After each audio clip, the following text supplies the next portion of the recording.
রাসূলের কাছেরা জিজ্ঞাসা করে কিয়ামত কবে হবে? আল্লাহ পাক বলেন, বলে দিন যেদিন চন্দ্র তার আলো হারিয়ে ফেলবে, যেদিন সূর্য তার আলো হারিয়ে ফেলবে, আর চন্দ্র আর সূর্য সব একাকার হয়ে যাবে। হাজারা বলছে চাঁদে আলো থাকবে না, সূর্য আগের থেকে তার উত্তাপ এবং আলো স্তম্ভিত হতেছে, এবং হতে হতে এমন এক পর্যায়ে আসবে যখন সূর্য আলো হারিয়ে ফেলবে। বিজ্ঞানীরা গত 4-5 বছর আগে এ বক্তব্য রেখেছেন, কিন্তু 1400 বছর আগে বিজ্ঞানের লালনাগারে লেখাপড়া না করে হুজুরের মুখ থেকে আল্লাহ কথা বলে দিয়েছেন। তাহলে বিজ্ঞানের আসল কিতাব কোনটা? জোরে বলেন কোনটা?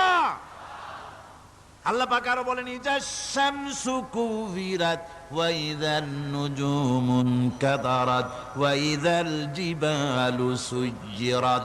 তারকাগুলি, সূর্যের আলো থাকবে না, নক্ষত্রগুলো স্থানচ্যুত হয়ে যাবে, কক্ষচ্যুত হয়ে যাবে, পাহাড়গুলিকে পরিচালিত করে দেওয়া হবে। কিছু